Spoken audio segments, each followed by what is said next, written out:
আমি এখন Matsumoto tourist attraction, one of the most important attraction Matsumoto ক্যাসেলে রয়েছে। এখন মূলত আমরা এখানে আসলাম একটু ভিজিট করার জন্য।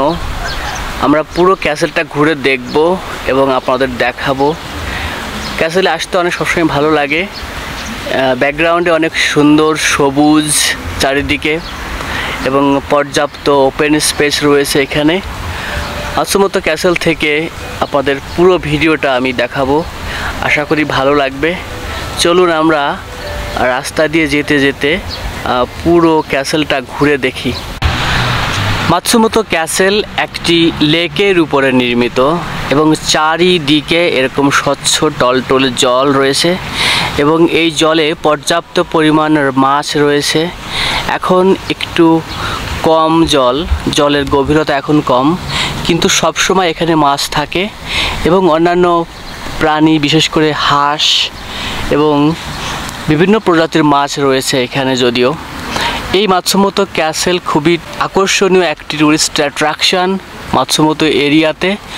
এখানে বিভিন্ন দেশ থেকে, ইউরোপিয়ান কান্ট্রিগুলো থেকে বিশেষ করে এই ক্যাসেল দেখতে আসে। ক্যাসেলের উপর একটি ব্রিজ, দৃষ্টিনন্দন একটি ব্রিজ, এবং এখানে পর্যাপ্ত দর্শনার্থী বসার ব্যবস্থা রয়েছে এবং পাশে একটি লেক। এখানে পদ্ম ফুল, যেটা পদ্ম পাতা, সেটা রয়েছে এবং টুরিস্টদের জন্য বসার জায়গা রয়েছে। এখানে টুরিস্টরা এখানে বসে থাকে এবং পুরো ক্যাসেলটি ঘোরার সময় এরকম বিভিন্ন জায়গায় এরকম বসার জায়গা রয়েছে এবং সবসময় একটি ব্যস্ততম জায়গা। এই ক্যাসেলে যেটা বৈশিষ্ট্য, রাত্রেবেলা এখানে লাইটিংয়ের ব্যবস্থা থাকে।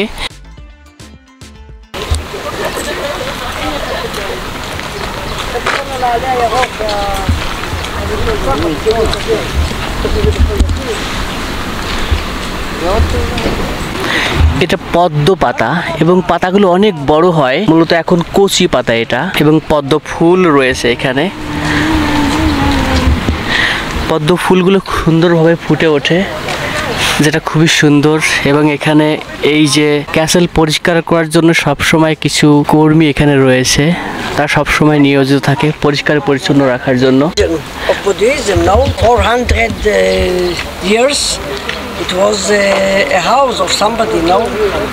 আমি একটু আগে একজন ইসরায়েলের একজন দর্শনার্থীর সাথে কথা বললাম এবং তার ফিলিংসটা হলো সে খুব ভালো ফিল করছে এখানে এসে।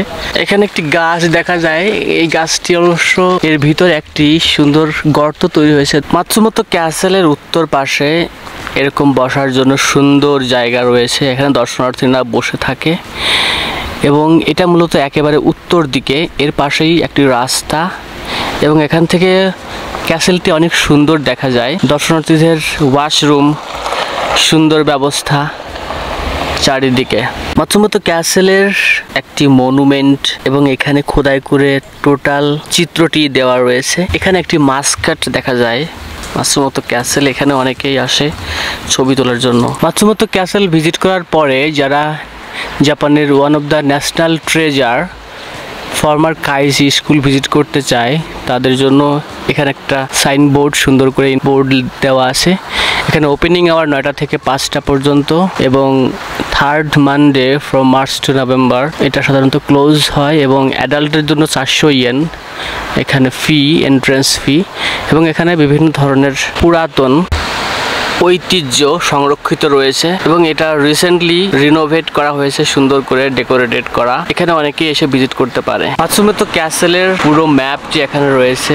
এটা হলো মাতসুমোতো ক্যাসেল এবং চারিদিকে এটা আছে লেক, এটা জলাধার এবং এখান থেকে ফটোশুট করা যাবে, এখান থেকে ফটোশুট করা যাবে এবং এটা মূলত এন্ট্রেন্স পয়েন্ট। মাতসুমোতো ক্যাসেলের উত্তর পাশ থেকে ভিউটা এরকম লাগে এবং এর পাশেই একটি সুন্দর ডেকোরেটেড রোড, ব্যস্ততম রাস্তা। এর পাশেই রয়েছে একটি শ্রাইন, আমরা শ্রাইনে প্রবেশ করব।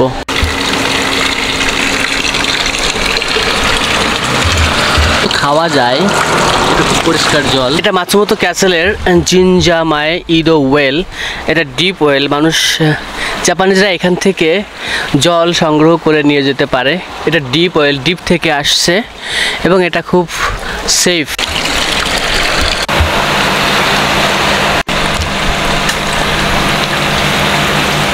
মাতসুমোতো ক্যাসেল মূলত এটা 16 শতাব্দীর যুদ্ধের সময়কার ইতিহাস পুনরুদ্ধার করে এবং এখানে ঐতিহ্য রয়েছে। এই সময়টা মূলত যুদ্ধের একটি বছর বলা যায়, একটা স্টেট এই মাতসুমোতো এলাকা। তখনকার ফিউডাল লর্ড বা লোকাল ক্লান, ওনার নাম ছিল ওগাসাওয়ারা। ফিউডাল লর্ড ওনার থেকে এই ক্যাসেল দখল করেন তাকেদা শিনজেন। তাকেদা শিনজেন 32 বছর এই ক্যাসেল দখল করে রাখে। এই ক্যাসেল মূলত সামুরাই অর্থাৎ সৈনিক সেনাবাহিনীর বসবাসের জায়গা, রেসিডেন্সিয়াল এরিয়া অর্থাৎ আবাসস্থল। এরপরে 1970 সালে মাতসুমোতো শহরের লোকাল রেসিডেন্স তাদের সহযোগিতায় এই ক্যাসেলটা মূলত পুনরুদ্ধার করা হয় এবং সুন্দর করে ডেকোরেট করে রিনোভেট করে বর্তমান অবস্থায় নিয়ে আসা হয়। মাতসুমোতো ক্যাসেলের এই পাশে অনেক বড় বড় দুটা গাছ রয়েছে, অনেক শতবর্ষী গাছ। এর পাশেই মাতসুমোতো শ্রাইন, আমরা শ্রাইনে প্রবেশ করব। সুন্দর ফুলের টব এবং দৃষ্টিনন্দন একটি জায়গা। এটা হলো মাতসুমোতো শ্রাইন। শ্রাইনে মূলত প্রার্থনার জন্য এবং জাপানের একটি ট্রেডিশনাল ঐতিহ্যবাহী ধর্ম অর্থাৎ রিলিজিয়াস প্র্যাকটিস। এখানে সাধারণত প্রার্থনা করা হয় এবং মঙ্গল কামনার জন্য মানুষ ডোনেট করে, অর্থাৎ এখানে কিছু প্রণামী দিতে হয়। এবং এখানে প্রবেশ করার আগে এখানে হাত সুন্দরভাবে পরিষ্কার করতে হয়, অর্থাৎ একটা ট্রেডিশনাল ওয়েতে হাত ধোয়ার। এটা মূলত একটা ওয়েল, একটা ন্যাচারাল ওয়েল। এখান থেকে জলটা এভাবে আসছে কন্টিনিউয়াসলি। যাই হোক, আমরা শ্রাইনের ভিতর প্রবেশ করব না। নান্নেন মায়ে দিস শ্রাইন 多分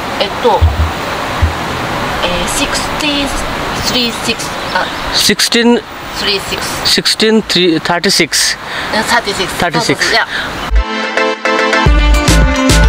হ্যাঁ, উনি বললেন যে এই শ্রাইনটা মূলত 1636 সালে নির্মিত এবং মাতসুমোতো ক্যাসেলের সমসাময়িক সময় থেকেই এটা তৈরি হয়েছে এবং এখানে দর্শনার্থীরা আরও আসছে দেখার জন্য। মূলত ট্রেডিশনাল কালচার যেটা বোঝা যায়, সেই ট্রেডিশনাল কালচার সেটা ফলো করে শ্রাইনে প্রবেশ করতে হয় এবং এই শ্রাইনটা অনেক পুরাতন, 1636 সালে এই শ্রাইনটা।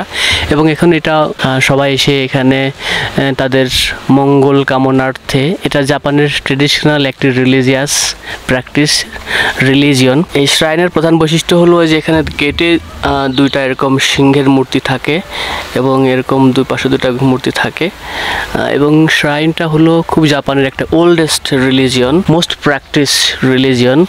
জাপানে বৌদ্ধ ধর্ম এবং শ্রাইন, এই দুইটা ধর্মগুলো এখানে রয়েছে। শ্রাইনের পাশেই সুন্দর দৃষ্টিনন্দন ফ্লাওয়ার, জাপানের ফুলগুলো খুবই সুন্দর দেখতে। আমি এখন শ্রাইনের এই রাস্তা দিয়ে বের হয়ে আমি এখন প্রবেশ করব মাতসুমোতো ক্যাসেলের ভিতর। মাতসুমোতো ক্যাসেলে প্রবেশ করার জন্য উত্তর দিক থেকে এই লেকের উপর একটা ব্রিজ, সেই ব্রিজের উপর দিয়ে আমি ভিতরে প্রবেশ করছি। এদিক দিয়েও দর্শনার্থীরা প্রবেশ করতে পারে এবং এখান থেকে দৃষ্টিনন্দন একটি ভিউ, লেকের উপরে মাছ দেখা যাচ্ছে। যদিও অনেক বেশি এখন এলজি ডেভেলপ করছে, এই জন্য সবুজ দেখা যাচ্ছে এই মাতসুমোতো ক্যাসেলের এই লেকটা। এদিক দিয়ে আমি প্রবেশ করছি ভিতরে। খুবই সুন্দর একটি ওপেন স্পেস, পর্যাপ্ত জায়গা জুড়ে এই ক্যাসেলটা এবং এখানে সুন্দর করে ডেকোরেট করা রয়েছে, সবুজের সমারোহ এবং পর্যাপ্ত গ্রিনিশ এনভায়রনমেন্ট। এখানে আমি একজন দর্শনার্থীর সাথে কথা বললাম, উনি বললেন যে এখানে একটা মনুমেন্টের মতো পাথরে খোদাই করে নাম লেখা রয়েছে জাপানিজে। এটা মূলত সামুরাইদের, তৎকালীন সামুরাই তাদের কিচেন থেকে শুরু করে বিভিন্ন ধরনের রুম তারা ইউজ করতো। প্রত্যেকটা রুমের একটি আউটলাইন এবং কোন রুমটা কোন কাজে ব্যবহার করতো এই মাতসুমোতো ক্যাসেলের সামুরাই এবং রেসিডেন্সিয়াল যারা পিপল রয়েছে তাদের, এটা এখানে সুন্দরভাবে এটা বোঝানো হয়েছে এই পাথরে খোদাই করে এবং রুমগুলোর আউটলাইনটাও বোঝা যাচ্ছে এখান থেকে। যাই হোক, দূর থেকে আমাদের মাতসুমোতো ক্যাসেলটা দেখা যায়। আমরা সামনে প্রবেশ করব, সেন্ট্রাল এন্ট্রেন্সে যাব ধীরে ধীরে এখান থেকে। মাতসুমোতো ক্যাসেলের পূর্ব দিক থেকে দৃশ্য ধারণ করলে এরকম দেখা যায় এবং দর্শনার্থীরা এখান থেকে ছবি তোলে। আমরা এই রাস্তা ধরে সোজা মেইন এন্ট্রেন্সে পৌঁছে যাব। মাতসুমোতো ক্যাসেলে তখন বসবাসকারী সামুরাই এবং তাদের পরিবার তাদের বসবাসের সময় যে রুমগুলো ব্যবহার করত সেই রুমের আউটলাইন এখানে। রুমগুলো এখন ধ্বংসাবশেষ এবং আউটলাইনগুলো সুন্দরভাবে ডেকোরেটেড করে সাজানো রয়েছে এবং প্রত্যেকটা রুমের নাম লেখা রয়েছে। আমরা এখন গেটের সামনে চলে আসলাম। ওই রুমগুলোর গ্রাফিক্স ডিজাইন করে এখানে সুন্দরভাবে দেখানো হয়েছে কোন রুমের কি পারপাস, কি কাজে ব্যবহার হতো, এখানে সুন্দরভাবে জাপানিজ ভাষায় লেখা রয়েছে। মেইন গেটের কাছাকাছি চলে এসেছি। মাতসুমোতো সিটি অফিস এর পাশেই এই গেটটা এবং অনেক সুন্দর করে তৈরি করা, অনেক কাঠের তৈরি, অনেক মজবুত করে তৈরি করা। গেটটি দেখতে অনেক ভালো লাগে। আমরা এই গেটের ভিতর দিয়ে সামনে প্রবেশ করব। কাঠগুলো এত ভারী এবং এত বড়, খুবই সুন্দর দেখা যায় এবং লং লাস্টিং। কাঠের গুড়িগুলো অনেক বড় এখানে দেখা যাচ্ছে। এখানে সেন্ট্রাল থেকে আমরা যদি হিসাব করি কাঠের বয়স বের করতে পারবো আমরা। এই প্রত্যেকটা যে রাউন্ড এক এক বছর ইন্ডিকেট করে, প্রতি সিজনে এই রাউন্ডটা তৈরি হয়। 1 2 3 4 5 6 এভাবে আমরা কাউন্ট করলে টোটাল বয়সটা আমরা বের করতে পারবো এবং যত বয়স বাড়তে থাকবে এর থিকনেস, এর যে আউটলাইনটা অর্থাৎ এই যে রিং, ট্রি রিং বলা হয়, এই ট্রি রিং বাড়তে থাকে। এটা মোর দ্যান 100 ইয়ার্স এজ এবং সেই গাছগুলো থেকেই এই গেটটা বানানো এবং খুবই সুন্দর দেখতে, দৃষ্টিনন্দন। যাই হোক, আমরা মেইন এন্ট্রান্সে এখন আমরা প্রবেশ করছি।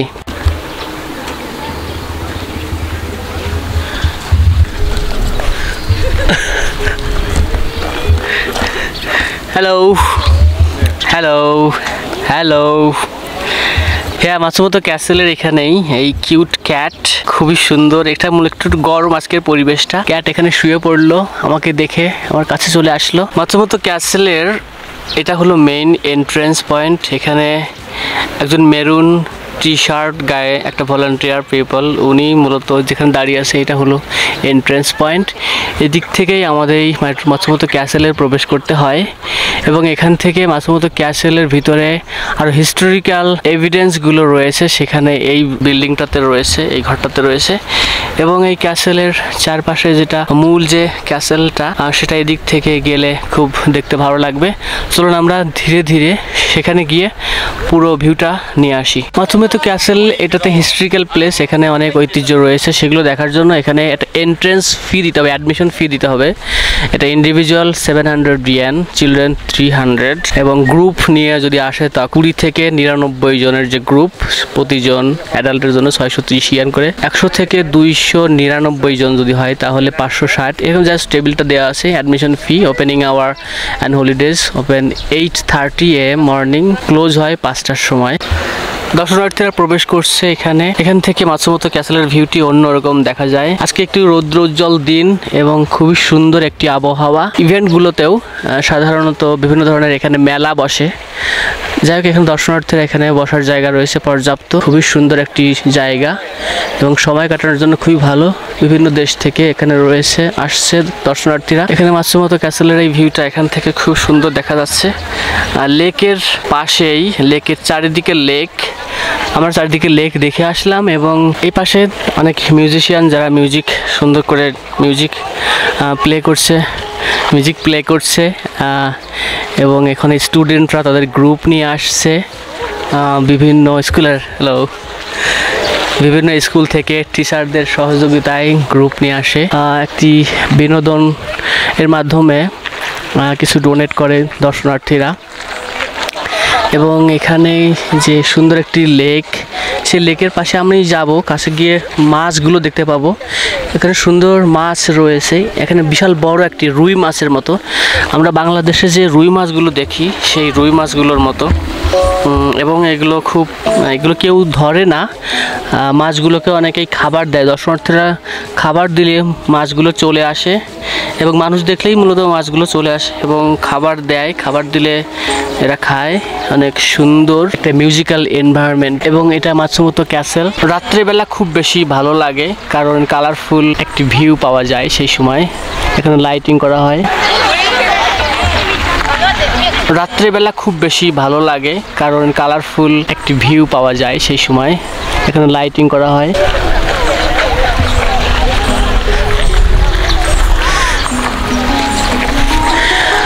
আমরা এখন একজন মিউজিশিয়ানের কাছে যাব এবং তার বাজনাটা দেখব, সে আসলে কি বাজায় এবং একটা ট্রেডিশনাল একটি ইনস্ট্রুমেন্ট।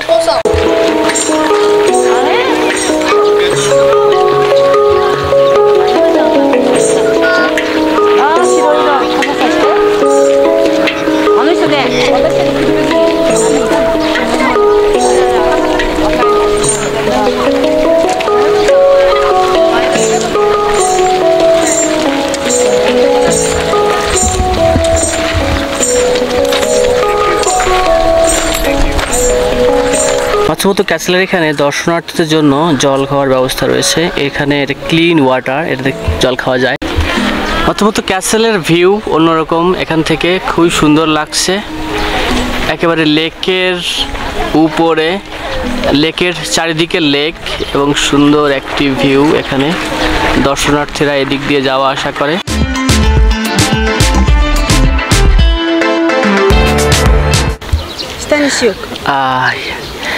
এখানে উনি বলছে যে 45 বছর আগে উনি এখানে এসেছিল, এরকম ভিউ। আর এখনকার যে ভিউ সেটা হলো এরকম, অনেক পরিবর্তন হয়েছে, তবে সুন্দর করে দেখা যাচ্ছে। উনি বলছে যে এখানে এই যে 45 বছর আগে উনি এসেছিলেন এবং এই যে মাতসুমোতো ক্যাসেলের ভিতরের যে বিষয়গুলো, যে রুমগুলো, ডেকোরেশন সবগুলো আগের মতোই রয়েছে। উনি ভিতরে প্রবেশ করেছে। আমরা দূর থেকে যে ব্রিজটি দেখতে পাই, সেই ব্রিজের লাল ব্রিজ, এটা এখন বর্তমানে ভাঙা অবস্থায়, কিন্তু সেই সময় এটা চলমান ছিল। অর্থাৎ সেখান থেকে পার হয়ে মানুষ এই মাতসুমোতো ক্যাসেলের ভিতরে প্রবেশ করতে পারতো। আমরা এখান থেকে বসে কিছু মানুষকে দেখতে পাচ্ছি, দর্শনার্থীদের, তারা ভিতরে প্রবেশ করেছে এবং এই জানালা দিয়ে দেখা যাচ্ছে এবং তারা এই মাতসুমোতো ক্যাসেলের উপরের ফ্লোর পর্যন্ত পৌঁছাতে পারে। এবং এটা খুবই একটি মেমোরেবল ইভেন্ট ওনার জন্য। উনি জাপানিজ একজন লেডি, উনি 45 বছর আগে এসেছিলেন ওনার বেবির সাথে করে এবং উইথ ফ্যামিলি, এবং সেই একই অ্যাঙ্গেল থেকে উনি ছবি তুলল। এবং এটা একটি জাপানিজ ট্রেডিশন এবং সুন্দর এক কালচার। উনি চলে যাচ্ছে এখন এই মাতসুমোতো ক্যাসেল থেকে টোকিওর উদ্দেশ্যে। মাতসুমোতো ক্যাসেলের এই পাশ থেকে, এটা মূলত পশ্চিম সাইড, পশ্চিম দিক থেকে ভিউটি অনেক সুন্দর লাগে। আমার ছেলে স্কুলে পড়ে এবং এই যে সাদা ড্রেস পরে ওরা যাচ্ছে, এটা মূলত ওদেরই স্কুলের সবাই এসেছে এবং ওরা আমাকে অনেকে চিনে। আমাকে দেখে ওরা ভাবছে, ওরা কানে কানে বলছে যে এটা শিল্পর পাপা ক্যামেরা দিয়ে ছবি তুলছে, এটা অন্যরকম। আমি এই পাশ থেকে আসলাম ছবিটা নেওয়ার জন্য। মূলত আমরা মাতসুমোতো ক্যাসেলটা একেবারে রাউন্ড চারপাশ ঘুরে দেখব। এখানে দূরে যে ব্রিজটি দেখা যায়, লাল ব্রিজ, 45 বছর আগে এই ব্রিজটি, এখন এটা মূলত ব্রোকেন। এখানে এই ব্রিজটি কেউ পার হয় না এবং এদিক দিয়ে গিয়ে মাতসুমোতো ক্যাসেলে প্রবেশ করা যেত এবং বেদিটি অনেক শক্ত দেখা যাচ্ছে এবং অনেক উপরে ওঠা যাবে এবং ভিতরে প্রবেশ করা যায়। উপরে যাওয়ার জন্য যেটা মেইন এন্ট্রেন্স, সেটা হলো এই পাশে যে প্রধান এন্ট্রেন্স, দ্য মেইন এন্ট্রেন্স থেকে আমরা আসলাম, সেই দিক থেকে এই পাশ থেকে আমরা ওখানে উঠতে পারবো।